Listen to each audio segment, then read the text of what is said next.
Quel sentiment douloureux que d'être accusé par les autres et particulièrement ceux qu'on aime.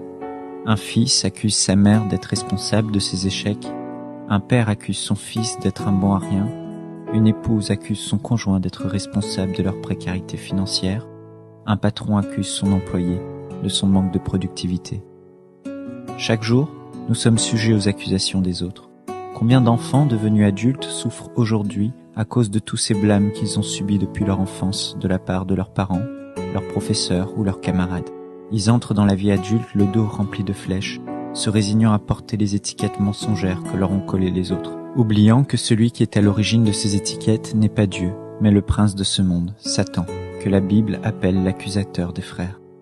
L'accusation est l'une des principales armes cachées de Satan, avec laquelle il vous envoie ses mensonges pour détruire votre estime de vous-même, pour vous intimider, pour vous paralyser, pour vous anéantir, pour vous voler, vous détruire et vous égorger. Vous êtes-vous déjà posé ces questions? Et si la personne que vous êtes devenue aujourd'hui était le résultat des fausses accusations en lesquelles vous avez cru? Et si l'image que vous avez de vous-même n'était que le reflet des mensonges du diable en lesquels vous avez cru? La Bible nous enseigne que l'homme est comme les pensées de son âme. Autrement dit, ce que vous pensez de vous-même détermine vos actes et votre façon de vivre.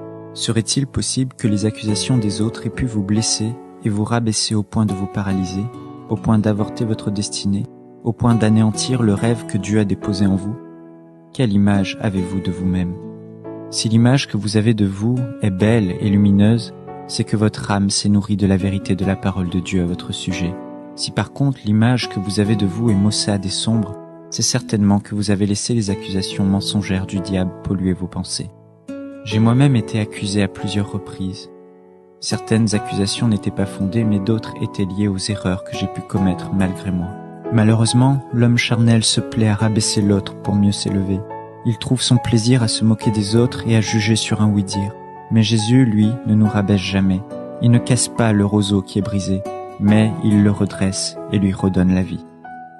Il y a quelques années, suite à une erreur de discernement que j'ai pu commettre, Satan m'a exposé et j'ai été accusé par les autres de ce que je n'étais pas. Cela fut pour moi la plus grande humiliation de ma vie. L'une des personnes que j'estimais le plus m'a dit « Tu nous as fait honte ». Oh, combien tout cela a été douloureux. Je suis resté plusieurs jours seul dans ma chambre à pleurer. Je ne faisais plus rien, je n'adressais même plus un mot à Dieu. Je m'étais auto-disqualifié parce que j'avais accepté de croire que je méritais les propos dont on m'accusait.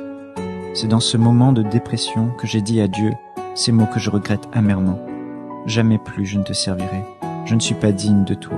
Je ne prêcherai plus ta parole. Je vais me lancer dans le business, je gagnerai de l'argent et je financerai des ministères. Mais moi, je ne te servirai plus jamais. » Si le diable avait pu entendre cette phrase, il aurait crié victoire. Il se serait sûrement dit « Ça y est, j'ai anéanti Michael par mes accusations mensongères. Un de plus qui s'est fait avoir. » Quelle arme subtile et redoutable que sont les accusations. Elles sortent de la bouche des autres, puis viennent dans nos pensées, puis une fois que nous les acceptons, elles nous poussent à notre autodestruction. Nous nous disqualifions, nous perdons notre dignité, nous perdons notre estime de nous-mêmes, nous perdons notre valeur. Tout cela parce que nous acceptons de croire en des pensées accusatrices. Combien de personnes se sont elles-mêmes disqualifiées, éloignées de la présence de Dieu, éloignées du service et du ministère parce qu'elles ont fini par croire qu'elles n'étaient pas assez bien pour que Dieu les utilise. Quelques jours plus tard, alors que je restais toujours prisonnier de mes pensées, dans cette même chambre, j'entendis la voix de Dieu percuter mon esprit comme un éclair qui tombe sur un arbre. « Mon fils, si tu t'engages dans une autre voie que celle de la prédication de l'Évangile et de la guérison divine, ma main sera contre toi, et tu ne trouveras ni tranquillité ni repos jusqu'à ce que tu reviennes à moi. » Cette parole m'a immédiatement guéri. Je m'effondrais alors en larmes, tellement ému par cette parole du Seigneur, qui ne me jugeait pas pour mes erreurs, mais qui, au contraire, me démontrait son amour parfait. Il ne m'avait pas disqualifié et désirait toujours que je le serve. C'est alors que j'ai vécu ce que déclare ce verset. Il envoya sa parole et les guérit. Psaume, chapitre 107, verset 20. Il envoya sa parole et sa parole guérit mon âme. Souvenez-vous de l'apôtre Pierre qui a renié Jésus à 3 reprises. Lui aussi a pleuré amèrement, car il s'était laissé accuser par ses propres pensées. Tu n'es pas digne de Jésus. Tu ne mérites plus d'être son disciple. Tu n'es qu'un pauvre pêcheur de poissons. Retourne à ton ancienne vie. Le Maître ne te pardonnera jamais. Quelques jours s'écoulent Et voilà que Jésus rencontre Pierre, et par une simple parole, Jésus guérit le cœur brisé de Pierre. Il lui dit « Si tu m'aimes, Pierre, alors prends soin de mes brebis. » Jean, chapitre 21, verset 17. Jésus montrait ainsi à Pierre qu'il ne l'avait pas disqualifié, mais qu'il croyait toujours en lui. Souvenez-vous aussi de cette femme prise en flagrant délit d'adultère, que les religieux accusaient.